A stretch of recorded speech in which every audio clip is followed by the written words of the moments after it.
कल भी कथा में कहा था कि पुण्य से ही सुख मिलता है, पाप से ही दुख मिलता है। यहाँ कोई किसी को सुख नहीं देता, यहाँ कोई किसी को दुख नहीं देता। जो आप करते हैं वही किए का आपको वापस मिलता है। तो अच्छा किया तो अच्छा वापस मिला, बुरा किया तो बुरा वापस मिला। वही सुख दुख का कारण बन जाता है।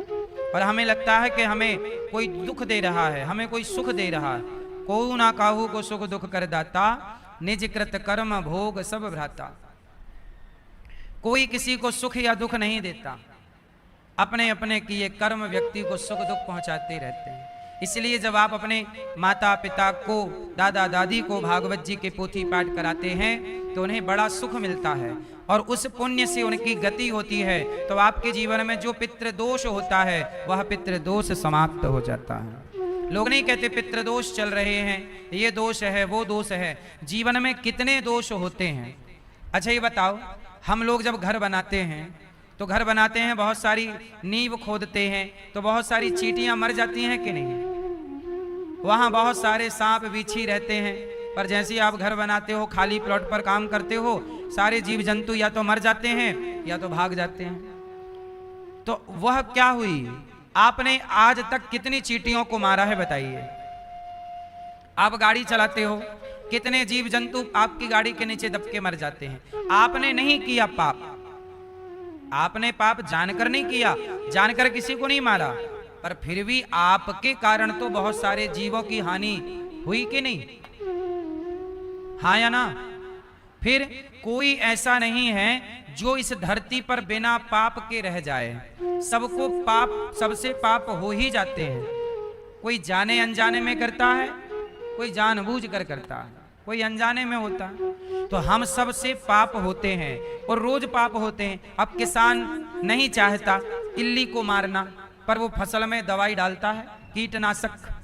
वो चाहता है कि मैं मारूं नहीं, किसी को नहीं मारना, पर क्या करे, मजबूरी नहीं डाले तो दवाई ना डाले तो फसल होगी ही नहीं। उसकी मजबूरी है, पर मजबूरी ही सही, पर पाप तो हुआ, जीवों की हत्या तो हुई। अब ये छोटा छोटा पाप इकट्ठा हो जाता है। अब इस पाप से कैसे बचें, इसलिए कहते हैं कि जाने अनजाने में जो पाप जीव से होते हैं वह भागवत सुनने मात्र से हर पाप की निवृत्ति हो जाती है। इसलिए हर व्यक्ति को अपने लिए भी, अपने संकल्प से भी भागवत सुननी चाहिए, क्योंकि भागवत ही ऐसी है जो इन पापों से हमें मुक्ति दिलाती हैं। ये मानवः पापकृतस्तु सर्वदा सदा दुराचार रता विमार्ग गाहा क्रोधाग्नि दग्धः। क्रोध करना भी पाप है। कई बार लोग गाय को एक डंडा मारे, गैया मर गई तो गौ हत्या लग गई। आपने मारना नहीं चाहा पर मारा तभी वो मर गई, तो वो गौ हत्या है। भागवत से गौ हत्या का भी पाप मुक्त हो जाता है।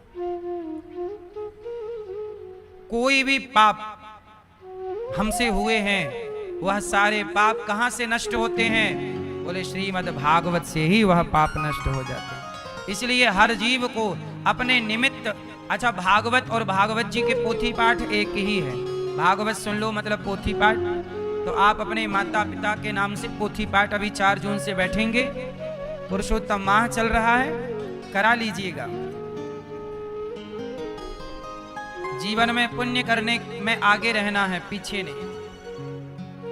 पाप करने में बहुत पीछे रहिए और पुण्य करने में आगे रहिए। अभी हम अमेरिका भी 1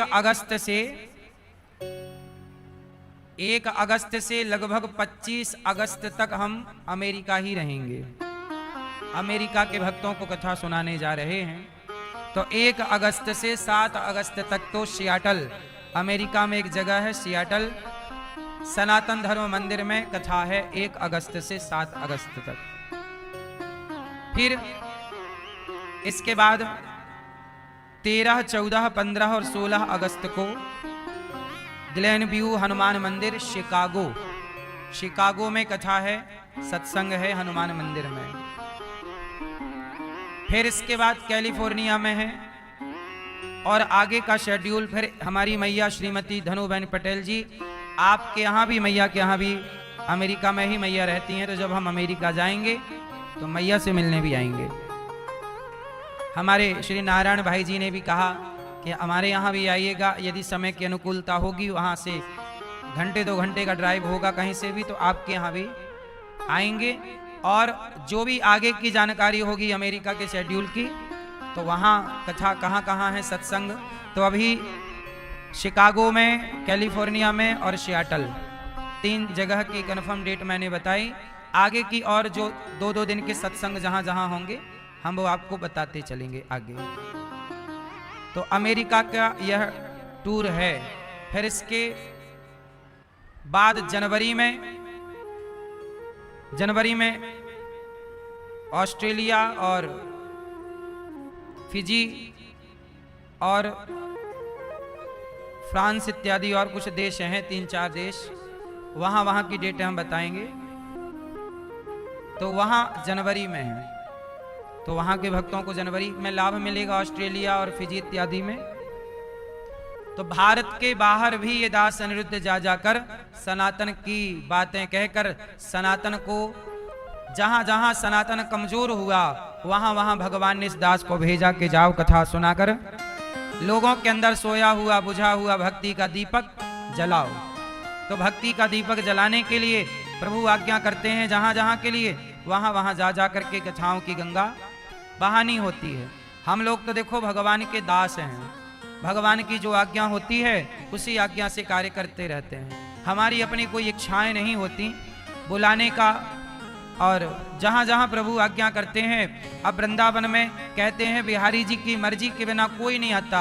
यदि दास वृंदावन में कथा सुना रहा है और वृंदावन में यदि सेवा चल रही है गौरी गोपाल की, तो ये मेरे द्वारा नहीं, स्वयं भगवान चाह रहे हैं, इसलिए क्योंकि यहाँ तो उनकी मर्जी के बिना कोई आता नहीं है। तो फिर ये सारे कार्य किसकी मर्जी से होंगे? तो वही है कि जीवन को जब आप सौंप देंगे, समर्पण कर देंगे, तो भगवान अपने हिसाब से चलाते रहते हैं। तो आप भी अपने पितरों के लिए भागवत जी के पोथी पाठ करा सकते हैं और गौरी गोपाल की सेवाओं से जुड़ सकते हैं।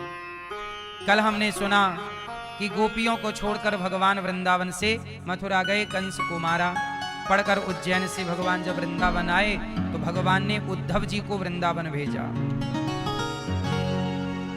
उद्धव जी से कहा, उद्धव वृंदावन जइयो, मैया से मिलकर कहियो, याद करत तेरो सांवरो।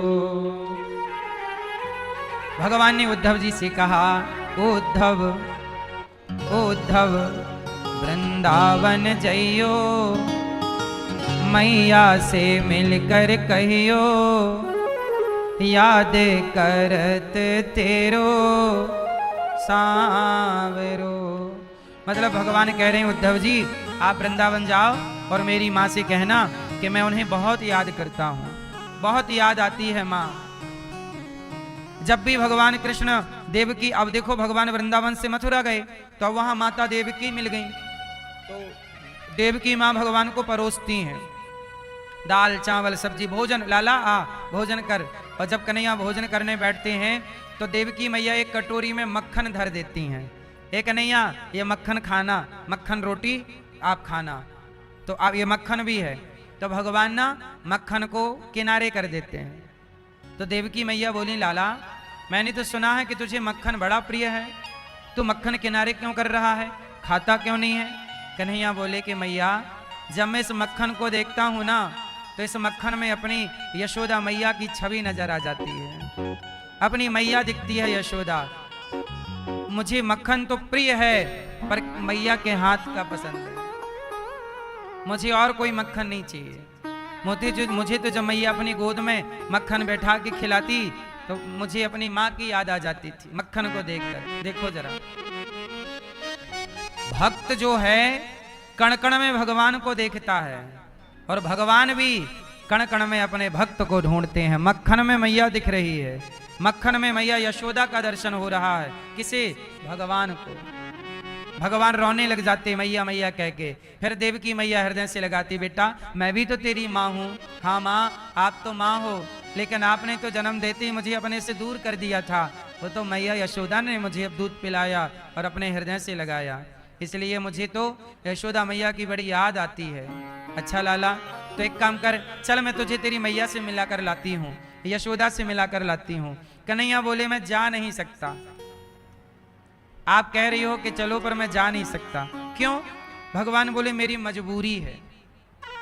क्या मजबूरी है आपकी? भगवान बोले कि मैंने कंस को मारा है, तो कंस का जो ससुर है जरासंध, वो बड़ा पावरफुल है। अब उसने मथुरा पर आक्रमण कर दिया है। एक बार तो मैंने उसे हरा दिया, भगा दिया, लेकिन यदि मैं वृंदावन गया और मैया से मिला, गोपियों से मिला, तो जरासंध को पता चल जाएगा कि कन्हैया की कमजोरी वृंदावन है। फिर वो मुझे नुकसान नहीं पहुंचाएगा, फिर वो मैया को, बाबा को बंदी बना सकता है, गोपियों को बंदी बना सकता है, और मेरे भक्तों पर, मेरी मैया पर, मेरे मित्रों पर, ग्वालों पर अत्याचार कर सकता है। इसलिए मैं अपने प्रेम को प्रकट नहीं होने देना चाहता। इसलिए श्री गोपियां तड़पती रहीं, मैया कृष्ण के लिए तड़पती रहीं, पर कृष्ण नहीं आए। लोग कहते हैं निष्ठुर है कन्हैया। हाँ, व्यवहार से तो ऐसी लगता है कि कन्हैया बड़े निर्दयी हैं, पर यह बात नहीं थी। गहरी बात यह है कि भगवान श्री कृष्ण चाहते थे आना, मिलना, पर नहीं मिल पाए। क्यों? क्योंकि यदि वो आते तो फिर जरासंध यहां आक्रमण करता, यहां नुकसान पहुंचाता। इसलिए अपने प्रेम को दबा करके रखा।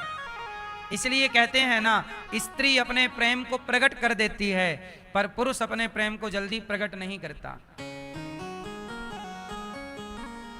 बेटे से मां बहुत प्रेम करती है। अच्छा बताओ, बेटे से ज्यादा प्रेम कौन करती है, मां या पिता? जोर से, जोर से, जोर से।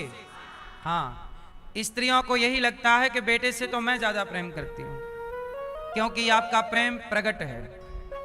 लेकिन आपके बेटे से आपके पति अर्थात बेटे का पिता भी उतना ही प्रेम करता है, लेकिन उसका प्रेम अप्रकट होता है। उसका प्रेम प्रकट, स्त्री के प्रेम और पुरुष के प्रेम में यही अंतर है कि स्त्री का प्रेम दिखता है, स्त्री का प्रेम दिखता है, प्रकट है, पर पुरुष का प्रेम अप्रकट होता है, वो दिखता नहीं है। बाप बेटे को डांटता है तो ऐसे लगता है कि ये कैसा बिल्कुल प्यार व्यार नहीं करता बच्चे से, लेकिन नहीं, उसकी डांट में, उसकी फटकार में, उसके सीख में उसका ही भविष्य छिपा हुआ होता है। पिता का प्रेम अलग तरह का होता है, माँ का प्रेम अलग तरह का होता है। कहते हैं ना, माँ बच्चे को गोद में लेती है, यहाँ कांख में, यहाँ लेती है, तो माँ का सिर और बच्चे का सिर बराबर हो जाता है। जब गोद में बेटा आएगा ना, तो बच्चे का सिर भी यहीं पहुंच जाएगा जहां आपका सिर है। तो माँ बच्चे को उतना ही दिखाती है जितना स्वयं देखती है, कि बेटा जितना मैं देखती हूं उतना तू भी देख। लेकिन पिता जो होता है, अपने बेटे को कांख में नहीं, अपने कंधे पर बिठाता है, और पिता के सिर से भी ऊपर बेटे का सिर हो जाता है, कि पिता कहता है कि बेटा मैं जितना देखता हूं उससे आगे का तू देख। तो पिता का प्रेम अप्रकट है, पर है। हम ये नहीं कहते कि किसका ज्यादा है और किसका कम है, हम तुलनात्मक नहीं ले जा रहे हैं आपको, लेकिन ये बता रहे हैं कि स्त्री का प्रेम प्रकट है।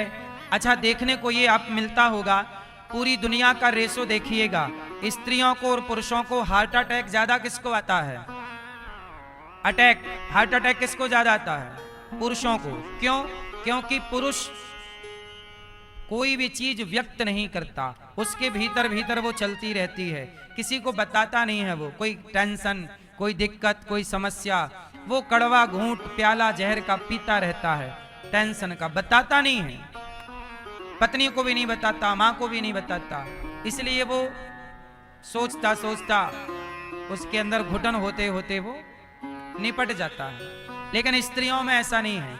अधिकांश 95% स्त्रियां ऐसी होती हैं कि उन्हें कोई भी दिक्कत होती है, वो किसी ना किसी को अपनी बात शेयर जरूर करती हैं। माँ को, पति को, बेटे को, बहू को, बेटी को, फ्रेंड को, किसी एक को। स्त्री किसी को बता ही देती है अपने मन की बात, पर पुरुष अपने अंदर की बात किसी को नहीं बताता।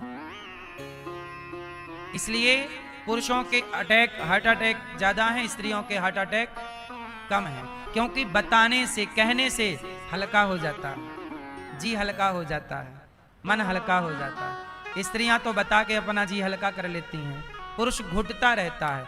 इसलिए कहता हूं कि पुरुष के भी दर्द को समझा जाए। स्त्रियां रोती हैं, पुरुष नहीं रोता।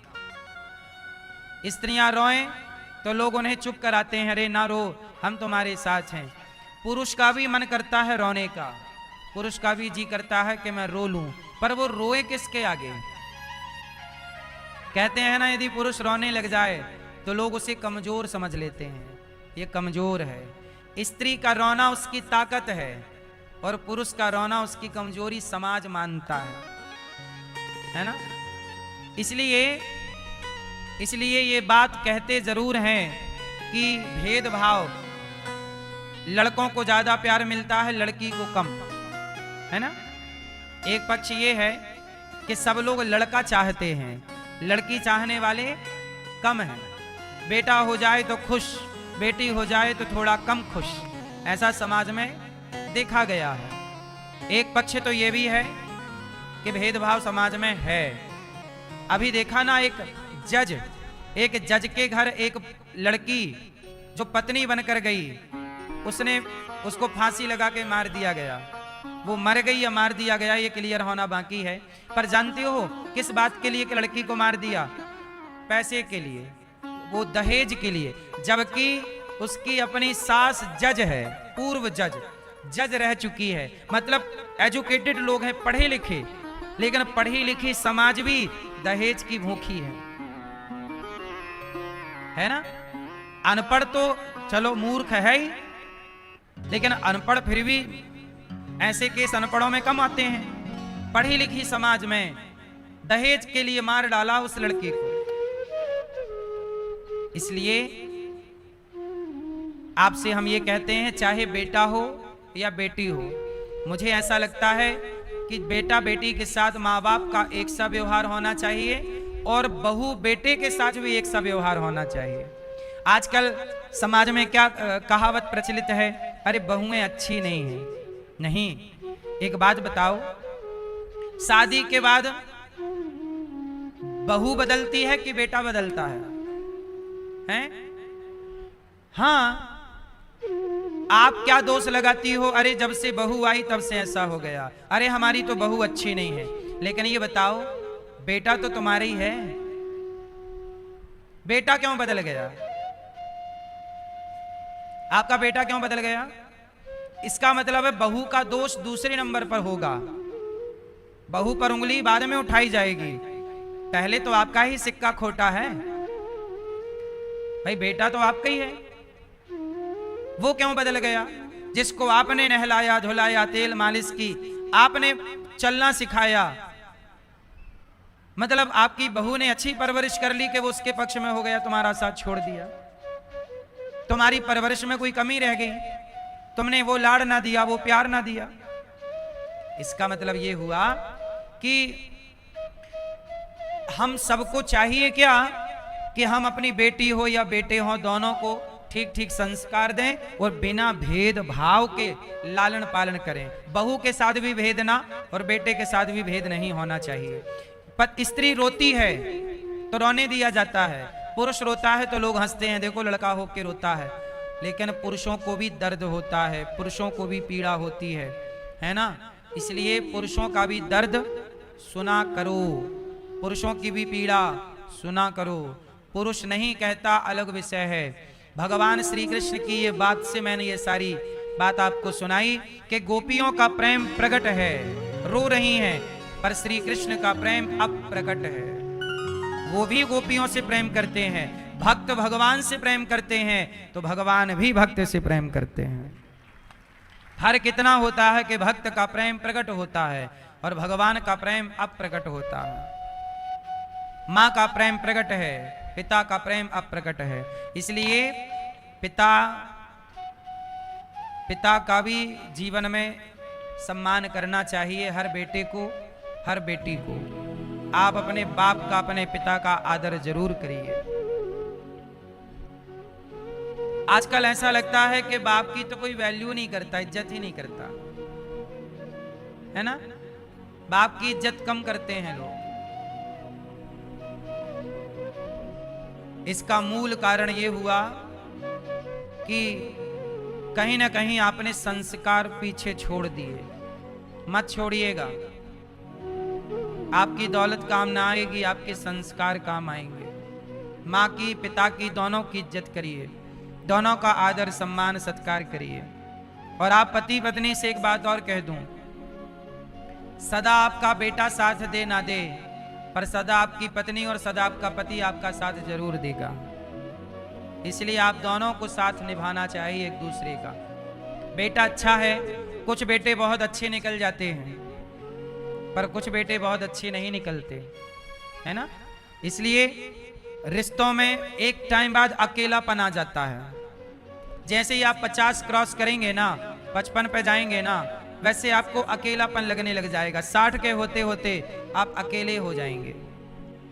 आपसे कोई बात नहीं करता, फिर बूढ़े लोगों से ज्यादा कोई बात नहीं करता। बूढ़ी माँ, बूढ़ा बाप, बहुओं को, आजकल की नई जनरेशन को कहाँ बूढ़ों के साथ बैठते हैं, कौन बात, कहाँ बाप के साथ बेटा हंस रहा है। आजकल लड़के लड़कों से दोस्ती कर रहे हैं, लड़के लड़कियों से दोस्ती, अपने उम्र वाले लोगों के साथ हंसना, बैठना, उठना, खाना पीना, बूढ़ों के साथ नहीं। अब बुढ़ापे में कोई बोल नहीं रहा है, कोई बात नहीं कर रहा है, तो बूढ़े को अकेलापन लगने लग जाता है, और उस अकेलेपन में वो घुटने लग जाता है, टेंशन में आ जाता है। इसलिए बूढ़ों के साथ बात किया करो, बूढ़ों के साथ हंसा करो, बूढ़ी माँ के साथ, बूढ़े बाप के साथ हंसा मुस्कुराया करो। क्योंकि ये बुढ़ापा आज आपकी जवानी है, पर कल आपको भी इसी चौराहे से गुजरना है। इसलिए बूढ़ों के साथ थोड़ा समय व्यतीत किया करो। ये बात हम अनुभव से कह रहे हैं। हमारी उम्र अभी 35 साल है, लेकिन हमने अनुभव बहुत किया है। हम बूढ़ों के साथ देखते हैं व्यवहार क्या होता है। अब मैं एक छोटा सा उदाहरण आपको दे दूं। रोज मैं आपको बता रहा हूं एक बात। हमारी एक माँ भी जो हॉस्पिटल में थी ना, वो वापस हम लोग हॉस्पिटल से डॉक्टर ने कहा कि आप ले जाओ, अब मैया थोड़ी ठीक हैं, स्वस्थ हैं, तो हमने यहाँ आश्रम ले आए मैया को। 7 दिन तक लगभग वो हॉस्पिटल में थी। तो हमने उनके बेटे से कहा कि आप ऐसा करो, अम्मा देखो हम हॉस्पिटल से तो ले जा रहे हैं, डॉक्टर ने कह दिया कि आप ले जाओ, दिन 2-4 दिन सेवा करो, स्वस्थ हो जाए तो हो जाए, वरना भगवत धाम जाएंगी। तो हमने बेटे को बोला कि बेटा तुम्हारी माँ 10-15 दिन की हैं, डॉक्टर ने कह दिया है, तो ऐसा करो कि आप मुझे बोल दो, मैं अपने एम्बुलेंस से आपको भिजवा देता हूं आपकी माँ को घर। 3 बेटे थे, तीनों को हमने सूचना दी। पहले तो फोन नहीं उठा रहे थे, नंबर ब्लॉक कर दिया, पर बार बार हम लोग तो वहां से यहाँ से अनेक नंबरों से बात किए तो फोन उठाए। तो हमने कहा आपकी माँ को भिजवा रहे हैं, तो मना कर दिया, बोले आप मत भिजवाना माँ को।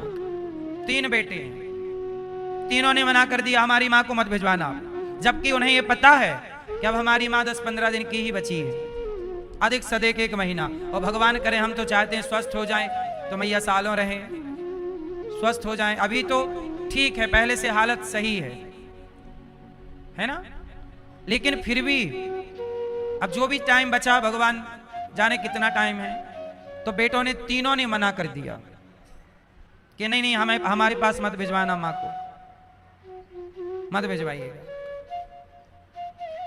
तो अब हम ये अनुभव कह रहे हैं कि देखो 3 बेटे हैं, पर आखिरी सांस लेती हुई माँ का दर्शन करना भी नहीं चाहते। यह है इस कलयुग की सच्चाई। सब बेटे ऐसे नहीं हैं, पर समाज में कुछ बेटे तो ऐसे हैं ही, पता नहीं किसका बेटा कब कैसा व्यवहार करने लग जाए।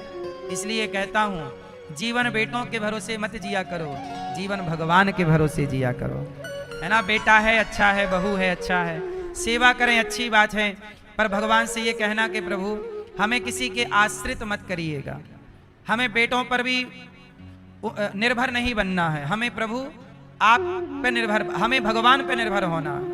प्रभु हम आपके दास बने रहें, और बेटों का व्यवहार अच्छा है, अच्छी बात है, आप खुश रहिए, पर जैसे आप लोग कहते हैं ना, बुढ़ापे में रोटी कौन देगा, बुढ़ापे में पानी कौन देगा, ये मत सोचा करो। भगवान पे भरोसा रखिए। प्रभु बुढ़ापे में हमें किसी से एक रोटी लेने का और एक गिलास पानी लेने की जरूरत ही ना पड़े, हमें किसी के आश्रित होने की जरूरत ही ना पड़े। हम भगवान के आश्रित रहें, हमें क्या जरूरत है किसी के आश्रित रहने की। इसलिए कहता हूं आप जरूर गौरी गोपाल आश्रम में जो माएँ रहती हैं, इनका दर्द, इनकी पीड़ा, मैं तो देखो रोज कोई ना कोई माँ की पीड़ा सुनता हूं। आज ही एक माँ आई, उनकी अपनी बेटी फिर से माँ को छोड़ने आई, एक और माँ। आज मैं अभी थोड़ी देर बाद परिचय कराऊंगा आपका माँ से। मैं तो रोज किसी ना किसी माँ का दर्द रोज सुनता हूँ। मेरे अंदर भी कितनी पीड़ा है शायद मैं बता ना पाऊंगा। किस किस की पीड़ा आपसे कहूँ, कौन कौन सी पीड़ा आपसे कहूँ। इसलिए बहुत सारी पीड़ाएं तो भीतर ही हैं, वो कह के होना भी क्या है।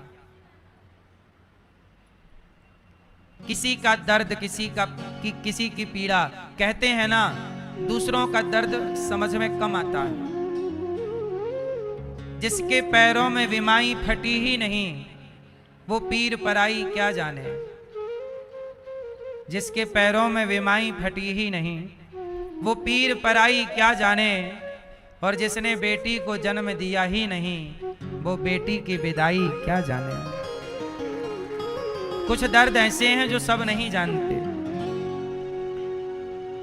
ट्रेन में दो लड़के आपस में लड़ रहे थे, तो मजाक में लड़ रहे थे ऐसे ही। सामने एक बूढ़ी माँ बैठी थी, सफर चल रहा था, तो दोनों लड़के आपस में लड़े। माँ ने रोका, बेटा मत लड़ो, लग जाएगी।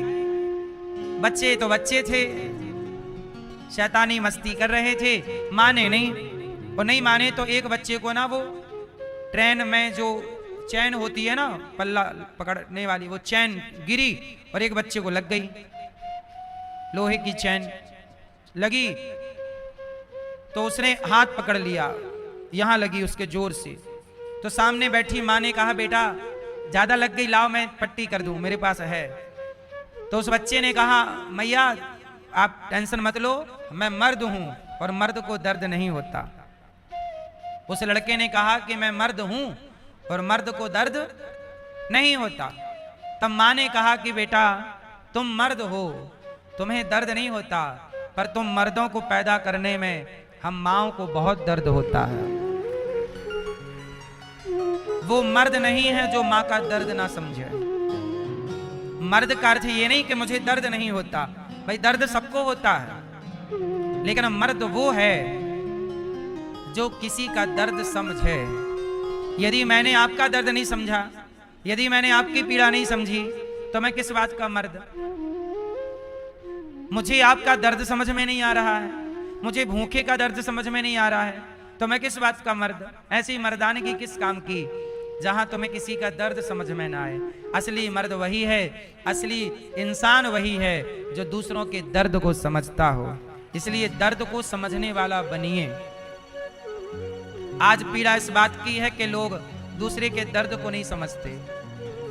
मुझे कलयुग ना बढ़ता हुआ दिखने लग गया है। अभी मैंने कल एक न्यूज में देखा कि एक चाचा ने अपने भतीजे को सड़क पर, छोटा सा बच्चा था, इतना सा 3 साल का 4 साल का, ऐसे उठा उठा के जमीन में पटक रहा था उसको। उसकी माँ से उसने कहा कि तुम मेरे से ब्याह कर लो। मतलब देवर ने भाभी से कहा कि तुम मेरे से ब्याह कर लो, तो भाभी ने मना कर दिया। अच्छा, उसके पति शायद नहीं रहे होंगे, ऐसी कुछ बात है। तो देवर ने भाभी से कहा कि तुम मेरे से ब्याह कर लो, तो भाभी ने मना कर दिया। बोला मेरा छोटा बच्चा है, मैं उसी को पढ़ा लिखा कर योग्य बनाऊंगी, मुझे जरूरत नहीं है। तो उसने उस छोटे से बच्चे को, जो अभी 3 साल का था, उठा के ऐसे पटका 8 बार। चाचा ने भतीजे को पटक दिया। चारों तरफ जब ये देखते हैं ना अपराध, तब ये लगता है कि अब कलयुग तेजी से बढ़ने लगा है, पाप बढ़ने लगा है। जहां व्यक्ति के अंदर की दया समाप्त हो गई, करुणा समाप्त हो गई, केवल व्यक्ति स्वार्थी हो चुका है, अपने स्वार्थ के लिए कुछ भी करेगा, केवल अपने निज स्वार्थ। जहां व्यक्ति स्वार्थ, जहां स्वार्थ बढ़ा, अब स्वार्थ के कारण ही ना बकरे की हत्या होती है, मछली की हत्या होती है, मुर्गी की हत्या होती है, स्वार्थ के कारण। स्वार्थ के कारण ही ना चोरी होती है, डाका होता है। इसलिए स्वार्थ, ये स्वार्थ होना चाहिए उतना जितना उचित है, अनुचित नहीं। ये बढ़ता हुआ कलयुग है, इसमें पाप बढ़ेगा। इसलिए कहता हूं अपने आप को प्रभु की छत्र छाया में रखिएगा। अपने अंदर की करुणा को मत मरने दीजिएगा, अपने अंदर की दया को मत मरने दी। जमाने की मर रही है, लोग असत्य पर चल पड़े हैं, लोग झूठ पर चल पड़े हैं, लोग आजकल माँ बाप की सेवा नहीं करते, ऐसे रास्ते पर लोग चल पड़े हैं। पर आपसे प्रार्थना है, आप ऐसे रास्ते पर मत चलिएगा, आप धर्म को जीवित रखिएगा। भगवान श्री कृष्ण ने उद्धव जी से कहा कि आप वृंदावन जाइए और गोपियों को समझाइए। उद्धव जी वृंदावन आए, और जब वृंदावन आए तो मैया यशोदा के पास गए।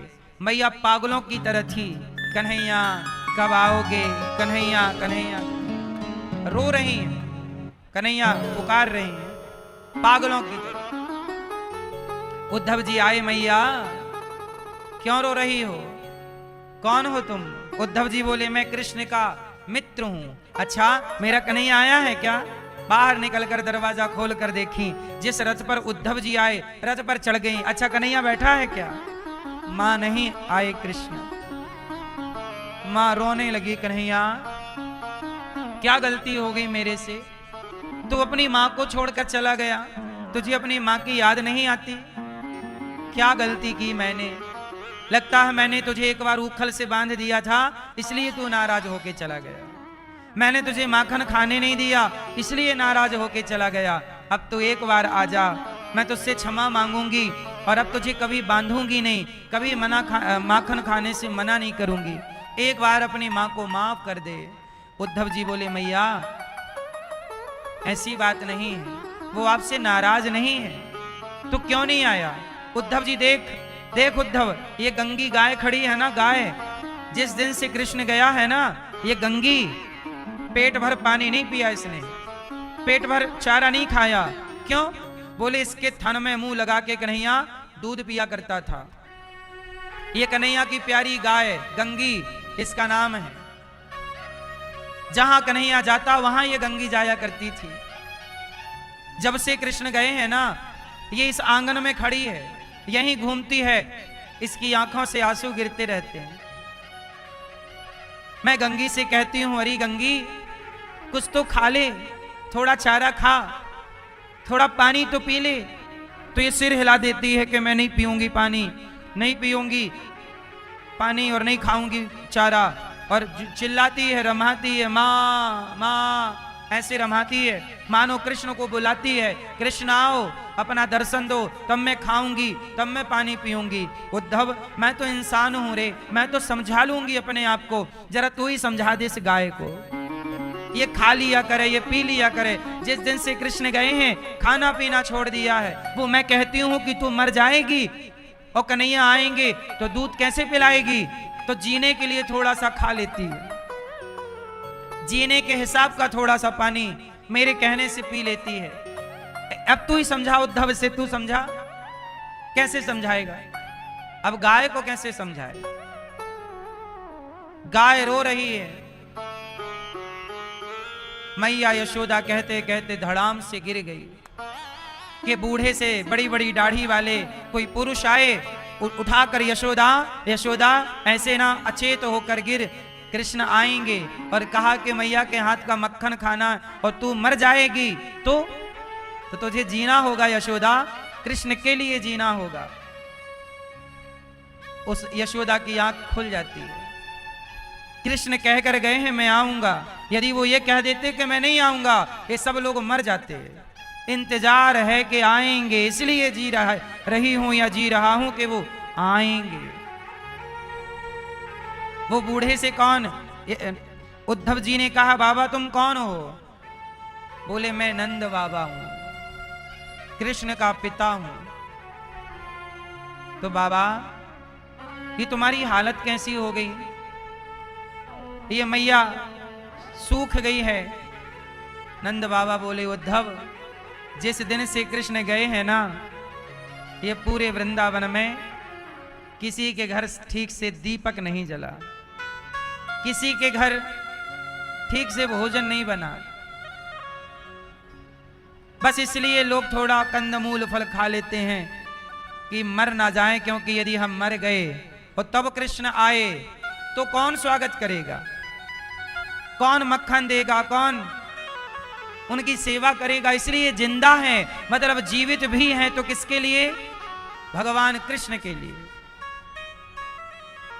यही हाल रामायण में लिखा है कि जब राम वनवास गए तो 14 साल तक अयोध्या में किसी के बेटी का विवाह नहीं हुआ। किसी के घर 14 साल तक अयोध्या में बच्चा पैदा नहीं हुआ, किसी के घर। राम का वियोग केवल कौशल्या, दशरथ जी, सुमित्रा जी तक सीमित नहीं था। अयोध्या के छोटे छोटे बच्चों से लेकर बुजुर्गों तक सब राम से इतना प्रेम करते थे कि जब राम गए तो सबको ऐसा लगा कि मेरा बेटा चला गया, मेरा अपना चला गया। ये अपनापन था भगवान के लिए। इसलिए कहता हूं, भगवान से फॉर्मेलिटी ना हो, औपचारिकता से ना जुड़े रहिएगा। भगवान से एक अपनापन होना चाहिए। क्या होना चाहिए? एक अपनापन, अपनापन हो। श्री कृष्ण की याद में मैया से बात करते करते उद्धव जी की रात बीत गई। सवेरा हुआ, स्नान करके उद्धव जी गोपियों के पास गए। गोपियां पेड़ की छांव में बैठकर कृष्ण की चर्चा कर रही हैं। गोपियों ने कहा, कोई उद्धव जी आए हैं, वो कृष्ण का संदेशा लाए हैं। तो गोपियों ने कहा, उद्धव क्या लाए हो? उद्धव जी ने कहा कि तुम रोती क्यों हो, किसकी बातें करती हो? गोपियां बोली, हमारे पास और किसकी बात है, हम तो केवल कृष्ण की बात करती हैं, उनके सिवा हम किसकी बात कर सकती हैं? उद्धव बताओ, क्या हमारे कृष्ण हमें भूल गए हैं? उद्धव जी बोले, नहीं, आपके कृष्ण आपको याद करते हैं, आपसे बहुत प्रेम करते हैं। ये बताओ कि आप में से राधा कौन है? उद्धव जी ने पूछा कि आप में से राधा कौन है? तो सब सखियों ने कहा कि क्यों, राधा से क्यों मिलना है? क्योंकि कृष्ण सबसे ज्यादा राधा की बात करते हैं कि मेरी राधा मेरे लिए रो रही होगी, मेरी राधा मुझे बहुत प्रेम करती है। जब मैं आने लगा तो राधा बोली कि कृष्ण तुम चले जाओगे, जब आओगे तो मुझे जीता हुआ पाओगे, मैं मर जाऊंगी तुम्हारे बिना। कन्हैया ने कहा कि राधा, ये बांसुरी तुम रख लो, मेरी बांसुरी तुम रख लो, और मैं तुम्हें वचन देता हूं कि मैं तुमसे मिलने जरूर आऊंगा। बस 2 दिन की बात। 2 दिन के कह करके कृष्ण गए और बांसुरी दे करके गए। भगवान कृष्ण अपनी बांसुरी वृंदावन से बाहर लेकर ही नहीं गए। राधा जी बस वो बांसुरी सामने रखती और उसी बांसुरी को देखती, टुकुर टुकुर देखती। राधा जी के पांव में एक छोटा सा घाव था। सब गोपियों ने कहा कि चलो तुम्हें राधा जी से मिलाते हैं। उद्धव जी को ले गए राधा रानी के पास।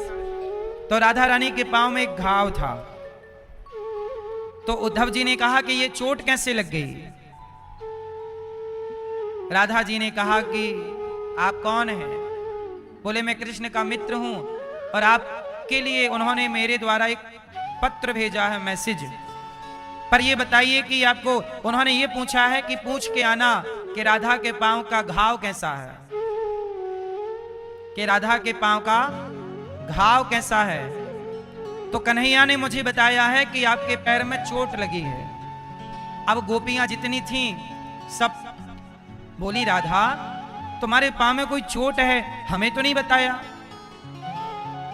तो जैसे ही पांव जहां पायल पहनते हैं उससे थोड़ा सा ऊपर, क्योंकि वो कपड़े से ढका रहता था तो कोई देखा नहीं। उद्धव जी ने कहा कि जरा वो घाव दिखाइए कि देखो अब राधा जी ने अब उद्धव जी की तरफ देखा।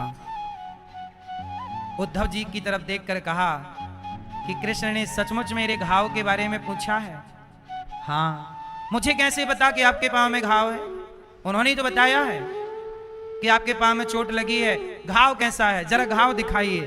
और राधा रानी ने जब घाव दिखाया तो वो घाव बिल्कुल ताजा था। ताजा मतलब ऐसा कि आज ही वो घाव हुआ है।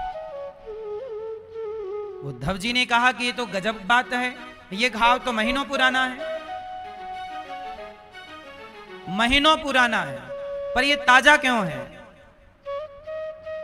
और ये घाव आपको लगा कैसे, चोट कैसे लगी? तब श्री राधा रानी ने बताया कि जब श्याम सुंदर जा रहे थे छोड़कर, तो मैं उनके पीछे पीछे दौड़ रही थी, उनके रथ के पीछे। कन्हैया मैं मर जाऊंगी तुम्हारे बिना, मैं जी ना पाऊंगी, कन्हैया मुझे छोड़कर मत जाओ, 2 दिन में आऊंगा राधा, अब मेरा पीछा ना करो। वो रथ के पीछे खड़े होके बात कर रहे और राधा रानी पीछे पीछे दौड़ रही। कन्हैया मत जाओ मुझे छोड़कर। कन्हैया बोले कि राधा तुम मेरा पीछा ना करो, मैं आऊंगा 2 दिन बाद। और जब राधा रानी रथ के पीछे पीछे दौड़ी तो राधा रानी अचेत हो गई, मूर्छित होकर वियोग में, और झाड़ी में जाकर के गिरी। तो उनके झाड़ी का एक डंठल था, वो उनके पांव में घुस गया। और जब पांव में घुसा और राधा रानी झाड़ी में उलझ गईं, तब कृष्ण ने रथ रोका और दौड़कर राधा जी के पास आए और राधा जी को देखा तो उनके पांव में एक डंठल घुस चुका था और काफी अंदर चला गया, तो चोट लग गई पांव में। तो कृष्ण को ये बात केवल कृष्ण को पता थी कि राधा के पांव में चोट लगी है, पर वो घाव आज भी ताजा है। अब राधा जी ये बताइए मां कि घाव ताजा क्यों है? तब राधा रानी बोली कि इस घाव पर पट्टी करने रोज कृष्ण आते हैं और रोज पट्टी करके दवाई लगाकर चले जाते हैं। राधा मैं आया तो हूं, पर केवल तुम्हारे घाव में दवाई लगाने, ये ठीक हो जाए बस। तो जैसी कन्हैया दवाई लगा के जाते हैं, कन्हैया जाते हैं तो राधा रानी एक तिनका उठाती हैं और उस घाव को फिर कुरेद देती हैं।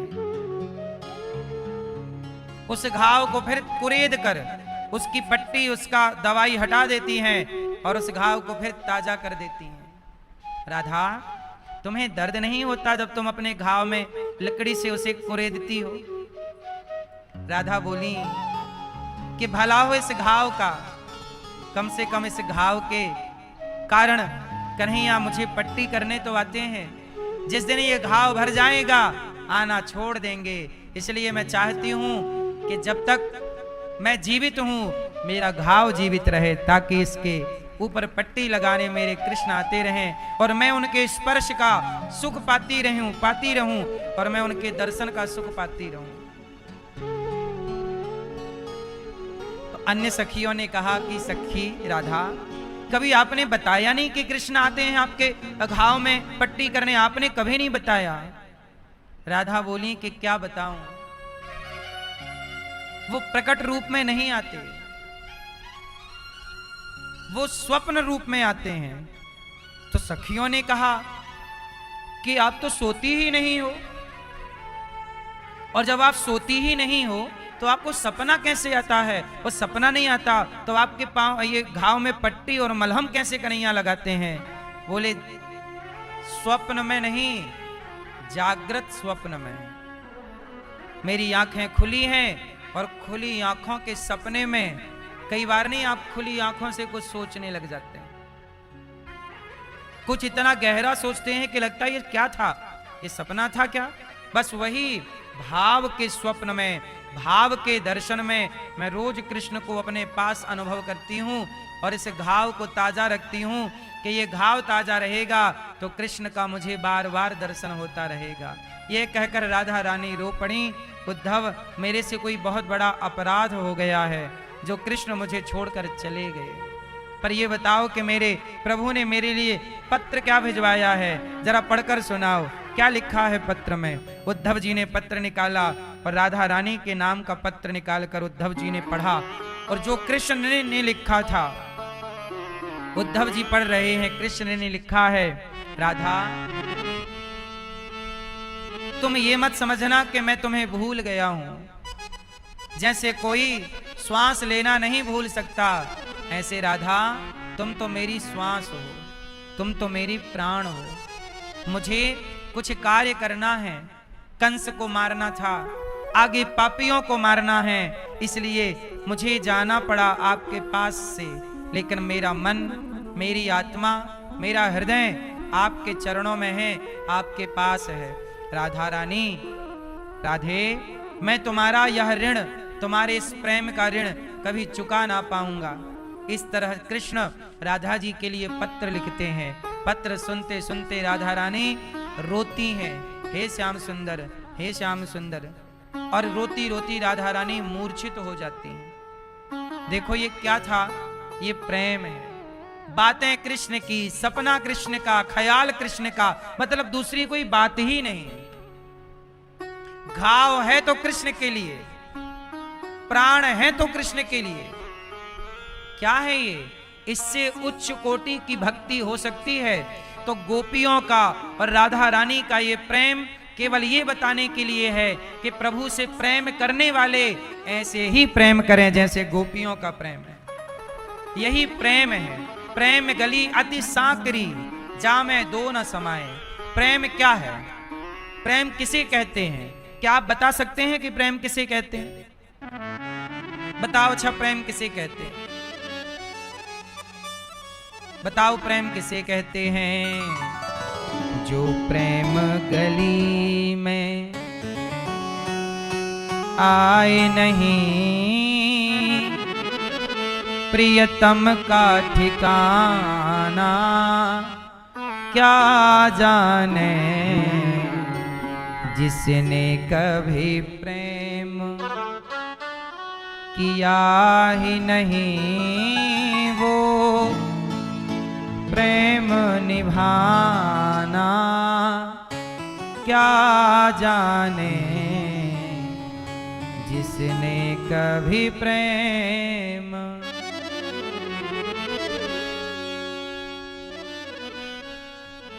तो जो प्रेम गली में आए नहीं, वो प्रेम निभाना क्या जाने। जिस दिल में न पैदा दर्द हुआ,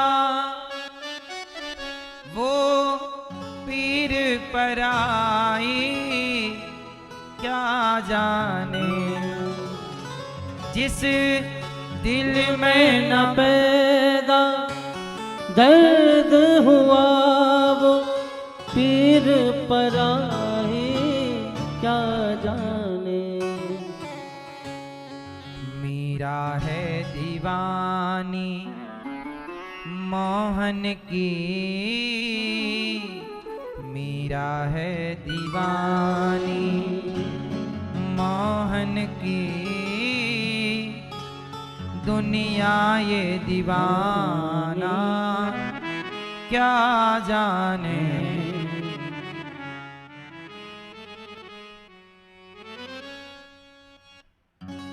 जो वेद पढ़ें और भेद करें, मन में नहीं निर्मलता आए। कोई कितना भी चाहे ज्ञान कहे, पर प्रेम निभाना क्या जाने। चलो बताओ प्रेम किसे कहते हैं? मैया, प्रेम किसे कहते हैं? आप प्रेम करते हैं ना? आपका प्रेम किससे है? परिवार से, व्यापार से, दौलत से, ठीक है। पर ये प्रेम, इस प्रेम का कोई मूल्य नहीं है। पानी की बूंद है, जरा सुनिएगा, पानी की बूंद है, पानी की बूंद जाकर चरणामृत में गिर जाए तो वह पानी की बूंद क्या हो जाती है? क्या हो जाती है? वह भी चरणामृत हो जाएगी। पानी की बूंद गंगा में जाकर गिर जाए तो वह भी गंगा हो जाएगी, पर पानी की बूंद कीचड़ में गिर जाए तो वह बूंद कीचड़ हो जाएगी। बोलो हाँ। ऐसे आपका प्रेम पानी की बूंद की तरह है। आपका प्रेम यदि जगत में गिरा तो जगत में कीचड़ है। आपके प्रेम की बूंद यदि जगत में गिरी तो वो कीचड़ हो जाएगी, पर आपके प्रेम की बूंद जगन्नाथ के चरणों में प्रभु में गिरी तो वह भक्ति होकर के आपका कल्याण कर जाएगी। इसलिए मेरी माँ, अपना प्रेम यहां वहां ना खर्च करो, यहां वहां ना लुटाओ, कीचड़ ना बनाओ अपने प्रेम को। संसार में कीचड़ ही है। आप प्रेम करो, किसी से करो, जी भर के प्रेम करना। आप किसी के साथ 100 अच्छाई करो, 100, और एक गलती हो जाए तो आदमी 100 अच्छाई भूल जाएगा। एक गलती याद रखेगा, तुमने ये किया है, ये गलत काम किया। ये दुनिया आपके प्रेम का मूल्य नहीं करती, कदर नहीं करती। अरे औरों की क्या कहूं, मां क्या नहीं करती बेटों के लिए, पर क्या मां के प्रेम का मूल्य बेटे चुका पाते हैं? बोलो। गौरी गोपाल में इतनी माएं हैं, क्या इन माओं ने बेटों से प्रेम ना किया होगा? पर वो बेटों ने क्या मूल्य दिया? मरती हुई मां को देखना भी नहीं चाहते। क्या यही ऋण चुकाना है? ये रहा संसार का प्रेम, तुम्हारे सामने है, और क्या उदाहरण दूं? इसलिए मेरी मां, अपना प्रेम बिगाड़ो ना जगत के लिए। ये सच कहूं आपसे, दुनिया प्रेम के योग्य है ही नहीं। प्रेम के योग्य केवल भगवान है। इसलिए अपना प्रेम और कहीं ना खर्च करो, केवल पूर्ण प्रेम, पूर्ण समर्पण भगवान। प्रेम की कदर, प्रेम की कीमत कोई करता है तो केवल भगवान। सुदामा ने प्रेम किया भगवान से, सिंहासन छोड़कर दौड़े हैं। मेरा मित्र आया है। आज के जमाने में कौन किसके लिए आसन छोड़ता है भाई? इसलिए मेरी मां, दुनिया स्वार्थी है। जिससे आप प्रेम कर रहे हो ना, वो आपसे प्रेम नहीं करती या करता, आप उससे, वो किसी और से। मां प्रेम करती है बच्चे से, वो बच्चा प्रेम करता है खिलौनों से। मां रोती है बच्चे के लिए, वो बच्चा रोता है खिलौनों के लिए। बोलो हाँ। हमें लगता है हम इससे प्रेम करें, वो किसी और से कर रही है या कर रहा, वो किसी और से कर रही है कर रहा, हमें लगता हम कर रहे हैं। इस गलतफहमी में ना पड़ना। इस गलतफहमी से बचाने के लिए उज्जैन की एक कथा है, कहो तो सुना दूं 2 मिनट की। इस कंफ्यूजन में यदि आप हो कि मैं जिससे प्रेम करती हूं या करता हूं वो भी प्रेम करती है, तो इस कंफ्यूजन को मिटाने के लिए उज्जैन की एक कथा है, आपको सुनाऊं, ध्यान से सुनना। उज्जैन के एक राजा हुए हैं, भर्तृहरि। क्या नाम था? क्या नाम था? भर्तृहरि। उज्जैन के एक राजा हुए हैं, भर्तृहरि। ये भर्तृहरि कौन है? ये भर्तृहरि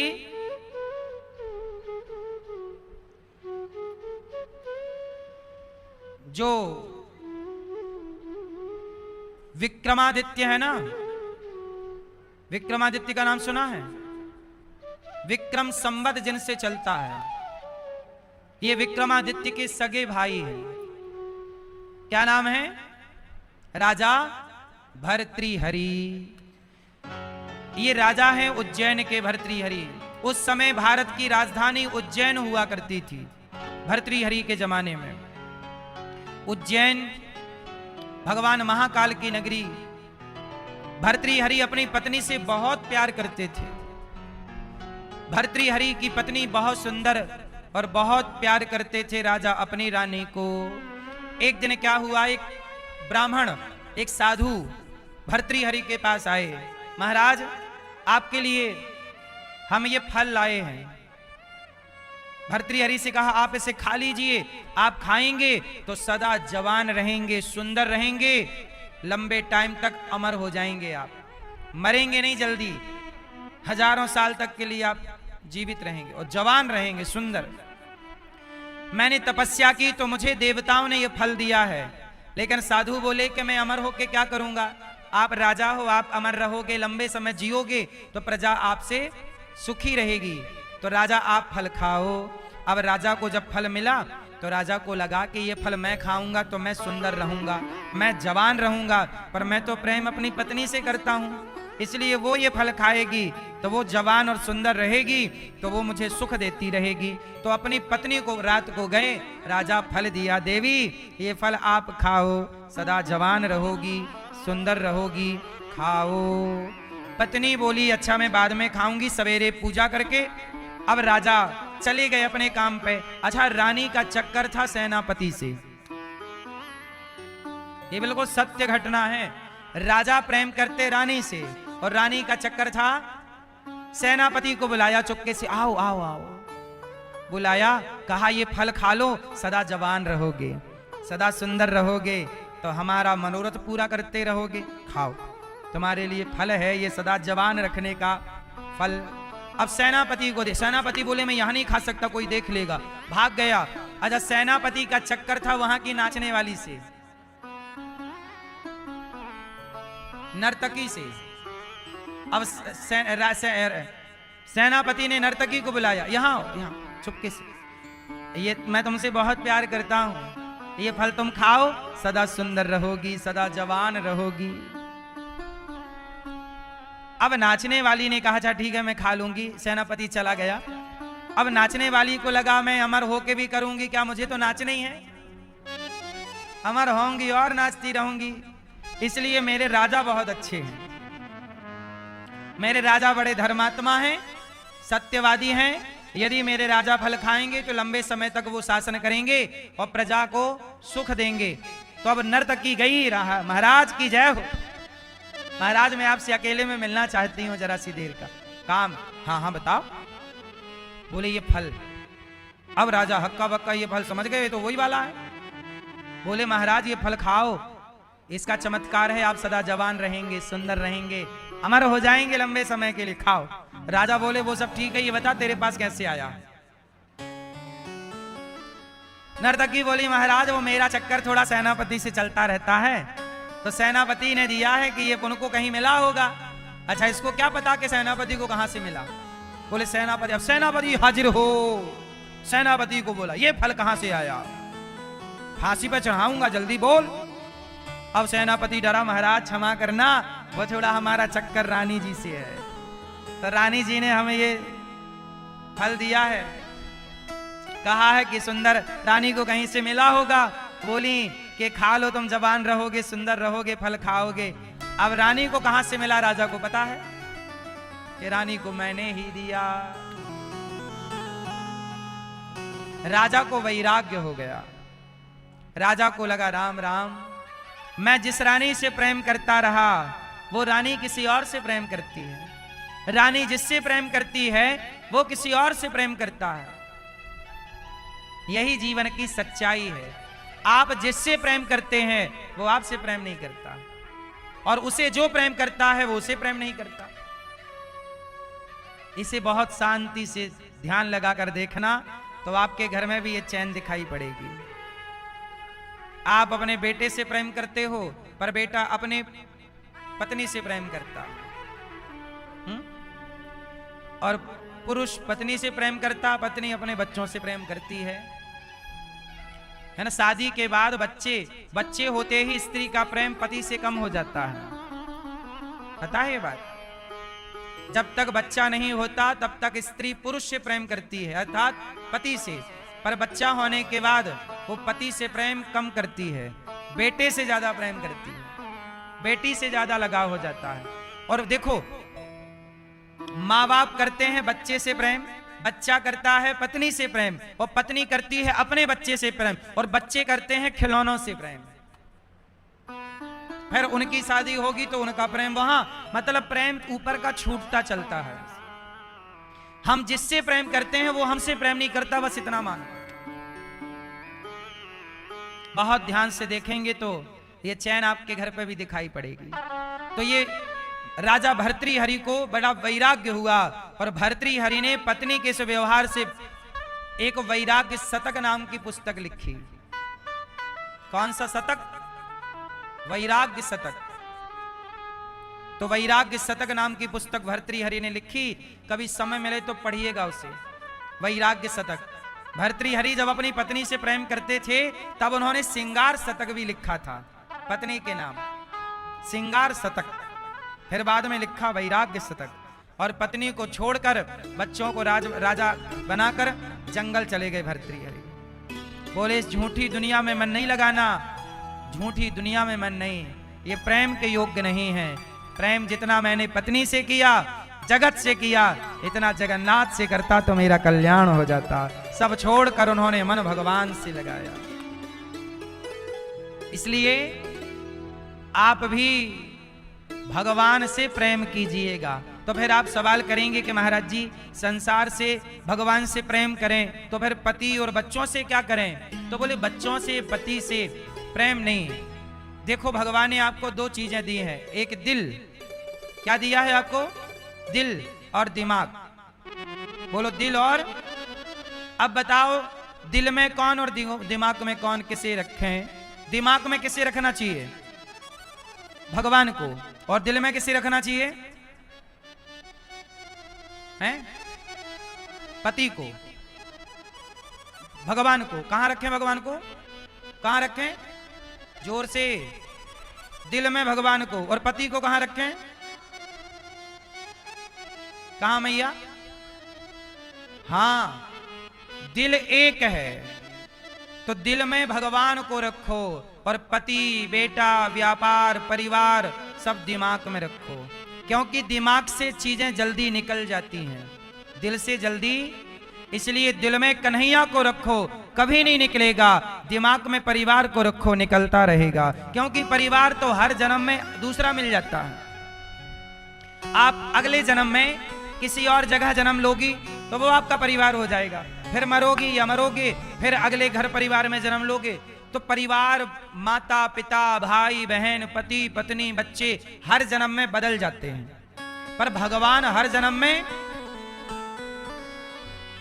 हाँ, एक था दिल मिल गया वो श्याम से, एक था दिल मिल गया वो शाम से। अब कहीं दिल को लगाने की हमें फुर्सत नहीं।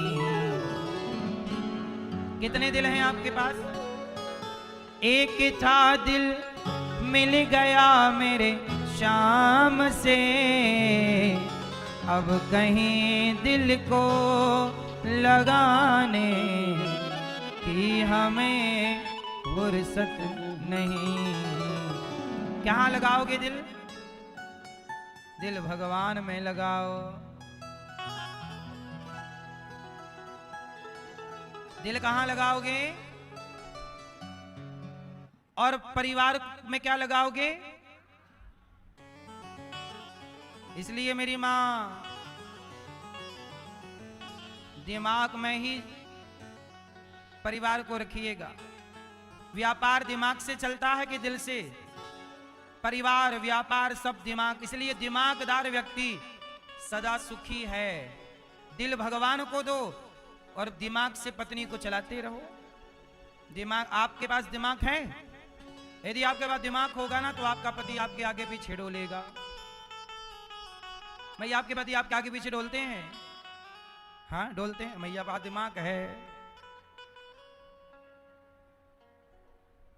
आगे पीछे डोलता है भंवरों की तरह। तो आपके पास दिमाग, मैया आपके पास दिमाग है? पति आगे पीछे डोलते हैं? नहीं, वे दिमाग काहे का है? मैया क्या बोलती तू? आपके पास दिमाग है? मेरे पास एक उपाय है, आपके पति आगे पीछे डोलेंगे यदि मेरे उपाय को मान लोगे तो। बताऊं? हर रोज अपने पति को 2 आई लव यू फेंक के मारा करो। ले, एक सवेरे आई लव यू,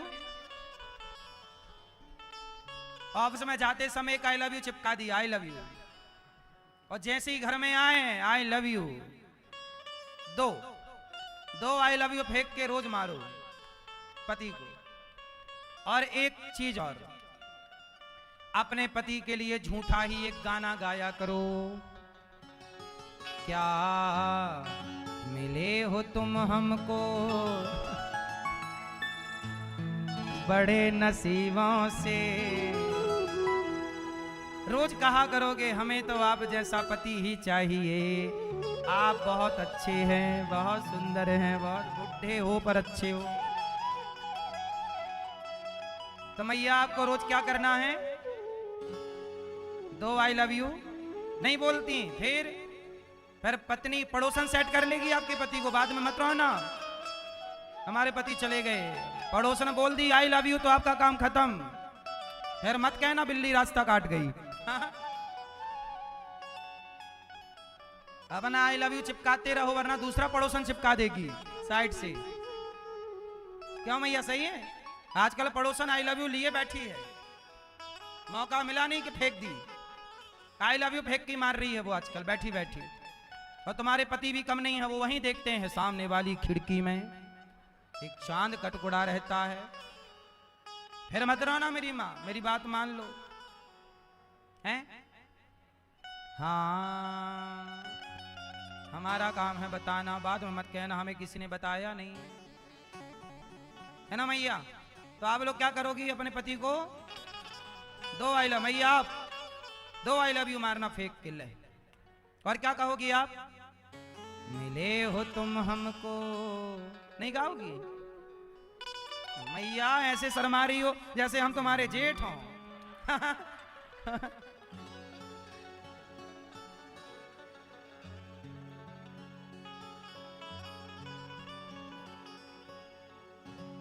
ठीक है, अब पुरुष लोग ध्यान से सुनो, आपकी पत्नी आपको खूब प्यार करेगी, कैसे करेगी, रोज अपनी पत्नी को आप लोग भी 2 आई लव यू चिपकाओ, ठीक है।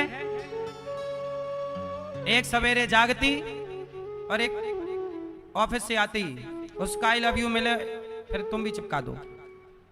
और एक चीज और बोलते रहना, क्या खूब लगती हो, बड़ी सुंदर दिखती हो। और ऐसा नहीं कहा और कोई पड़ोसी बोल दिया कि क्या खूब लगती हो, तो फिर तुम हो जाओगे ड्रम में पैक, वो चला जाएगा लेके। यदि तुमने टाइम पे नहीं बोला कि क्या खूब लगती हो, और कहीं पड़ोसी ने बोल दिया तो तुम फिर नीले ड्रम में दिखोगे, हाँ या ना। इसलिए बोलते रहो, क्या खूब लगती हो, बड़ी सुंदर दिखती हो, है ना भैया। हम कहते हैं रिश्तों को बेहतर बनाने के लिए ना तारीफ, और ये किससे चल रहा खेल, दिमाग वाला व्यक्ति दिमाग से चलाता है। रिश्तों में प्रेम नहीं चाहिए, रिश्तों में व्यवहार चाहिए। क्या चाहिए, पति का व्यवहार पत्नी के लिए अच्छा हो और पत्नी का व्यवहार पति के लिए अच्छा हो। भाई मेरा बेटा मेरे से प्यार करे ना करे, पर मेरे साथ अच्छा व्यवहार करे तो मैं खुश हूं। प्यार व्यार किसी को नहीं चाहिए, सबको अच्छा। मैं आपके घर आऊं तो आप मेरे से प्यार करो ना करो, पर मेरे साथ अच्छा, तो मैं उसी से खुश रहूंगा। मैं उनके घर गया था, उन्होंने मेरे साथ अच्छा व्यवहार किया। भाई प्रेम कौन किससे कर रहा है, वो करो भी मत। प्रेम केवल भगवान कृष्ण से, भगवान श्रीमन नारायण से, भगवान से, और बाकी सबसे क्या करते रहो अच्छा। जैसे आपके साथ मैंने क्या किया, अच्छा, मैंने अच्छा व्यवहार करने का प्रयास करता हूं, आपके साथ अच्छा व्यवहार हो।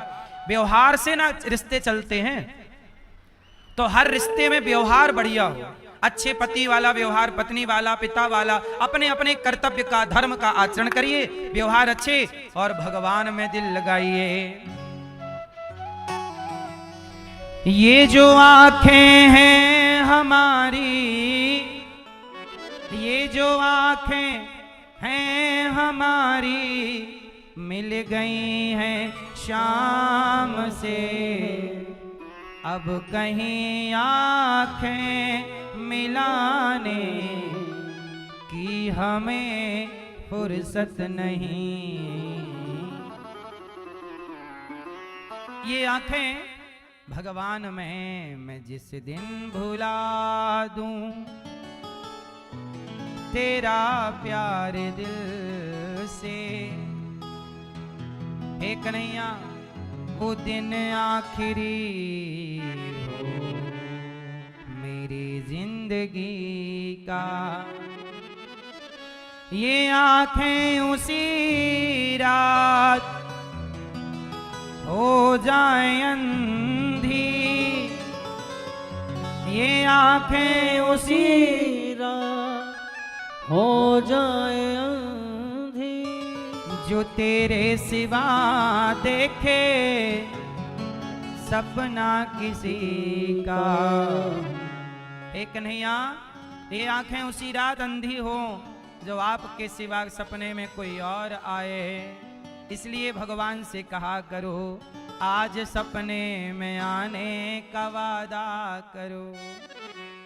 आज सपने में, हे कन्हैया आज सपने में आने का वादा करो। आज मिलने मिलाने का वादा। हे कन्हैया आज सपने में आओ, सपने में आते हो कन्हैया, सपने में आते हो। सपने में आकर के कन्हैया दिल तड़पाते हो। सपने में आते हो कन्हैया, सपने में आते हो। सपने में आकर के कन्हैया दिल तड़पाते हो। तेरा मेरा सांवरे ऐसा नाता है, तेरा मेरा सांवरे ऐसा नाता है। दिन हो चाहे रात हो तेरा सपना आता है। तेरा मेरा सांवरे ऐसा नाता है। तेरा मेरा सांवरे ऐसा नाता है। दिन हो चाहे रात हो तेरा सपना आता है। तेरा मेरा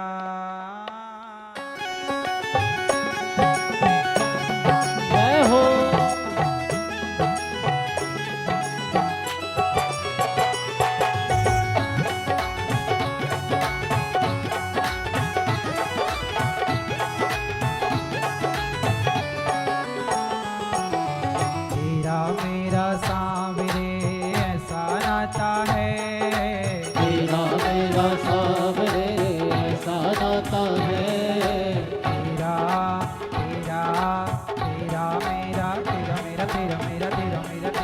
तेरा मेरा सांवरे ऐसा नाता है।